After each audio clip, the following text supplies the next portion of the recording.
made a bundle of his things and burnt them. It was November and the bonfire was going. All night I smelt them smouldering.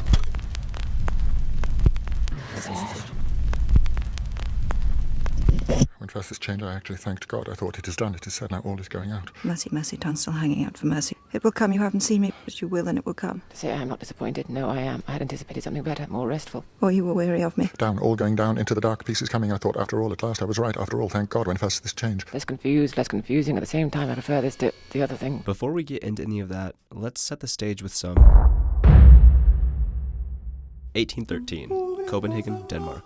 Søren Kierkegaard is born. Kierkegaard is largely regarded as the father of existentialist thought. He once wrote, "All existence makes me anxious, from the smallest fly to the mysteries of the incarnation. The whole thing is inexplicable to me. I myself most of all. To me, all existence is infected. I myself most of all." Through a variety of his writings, Kierkegaard explores this concept of anxiety or angst that all life is imbued with.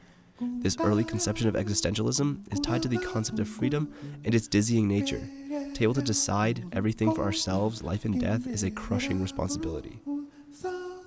Let's drop down to Paris, France, 1905. Jean-Paul Sartre is born.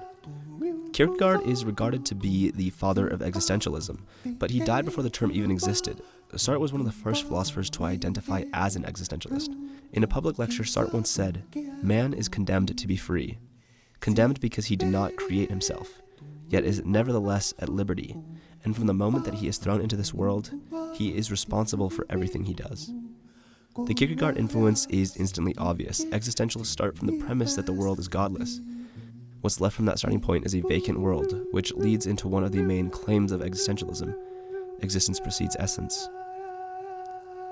We don't exist in order to fill some cosmic need or destiny. We exist as an accident. Any pursuit of meaning comes after the fact that we already came into being.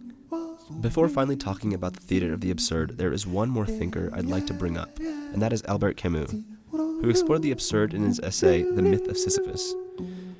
Camus was born in Drian, Algeria in 1913. He would become friends with Sartre in Paris eventually. Anyways, in The Myth of Sisyphus, Camus begins by exploring the concept of suicide. The first couple sentences read, "There is but one serious philosophical problem, and that is suicide. Deciding whether or not life is worth living is to answer the fundamental question in philosophy. All other questions follow from that." So why is suicide such a fundamental question? Well, if existence is truly meaningless, then the question becomes, why even exist? Everything will be forgotten anyways. Our being here right now will not affect anything in the long term. Despite this undeniable fact, humans still exist. We still have children, go to work, build cities, explore the universe. We still look for meaning and answers. This is the absurd. In a world where we are undeniably meaningless, we still fight for meaning. This is where the title comes from. We are all Sisyphus from the Greek myth, pushing a rock up a mountain for no reason, just trudging through life. We'll never get to the top. There is no reason for us to be pushing, but we do. Camus believed in embracing the absurd because only after that can we reach some kind of acceptance. The struggle itself towards the height is enough to fill a man's heart. One must imagine Sisyphus happy.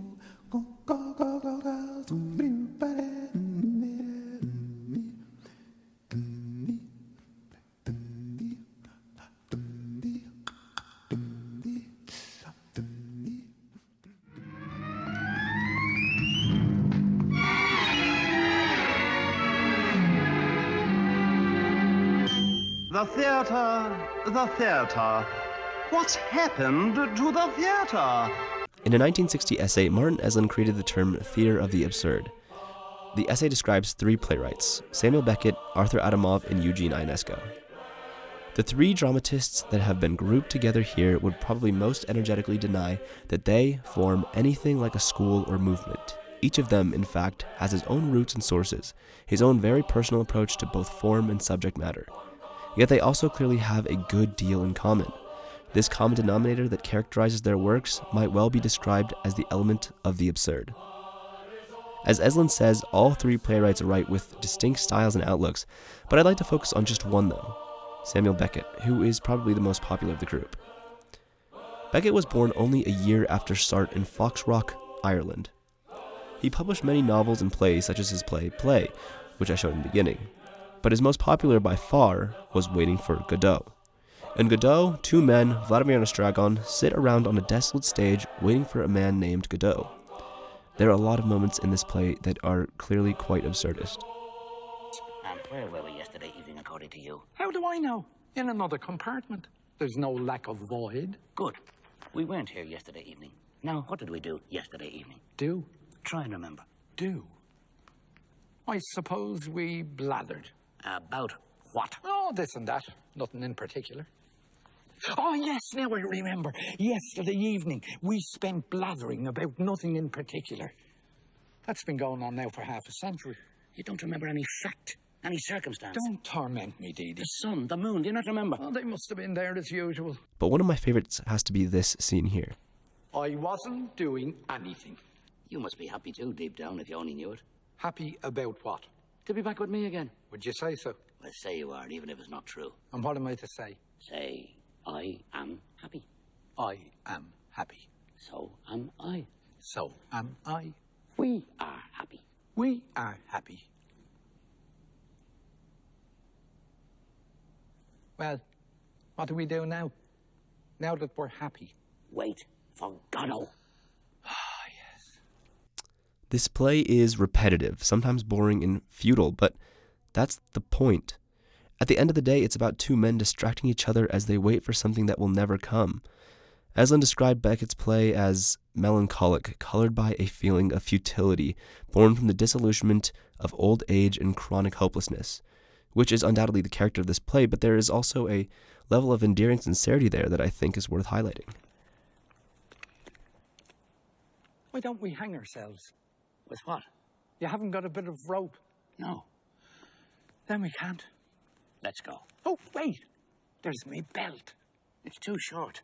You could always hang on to me legs. And who'd hang on to mine? True.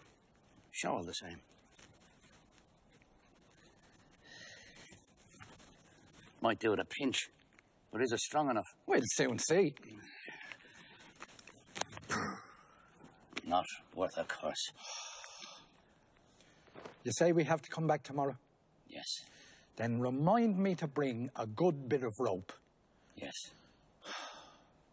Dee Dee, Yes. I can't go on like this. That's what you think. If we parted, it might be better for us. We'll hang ourselves tomorrow. Unless Godot comes. And if he comes? We'll be saved. Well, shall we go? Pull on your trousers. What? Pull on your trousers. While researching plays, I kept having to stop and go back a page or rewind a section because I was deeply confused as to what was going on. And while all these absurdist fictions can be reread hundreds of times and picked into little pieces, I kept thinking about the central claim of absurdism that we started with. There is no true meaning to life, so is there a point to reading into these stories? By that I mean, can we extract a message from anything? I'm reminded of a short story called Signs and Symbols by Vladimir Nabokov. Nabokov, by the way, when asked about Camus, said, "Dislike him, second-rate, ephemeral, puffed up, a non-entity, means absolutely nothing to me, awful." And if Sartre said, even more awful than Camus. Anyways, I'm reminded of this story wherein a young man is diagnosed with something known as referential mania, a disease where the patient imagines that everything happening around him is a veiled reference to his personality and existence. During the course of the story, Nabokov drops many little breadcrumb trails of symbolism for the reader to follow, but they really lead to no greater conclusion about the story. They unlock no greater truth.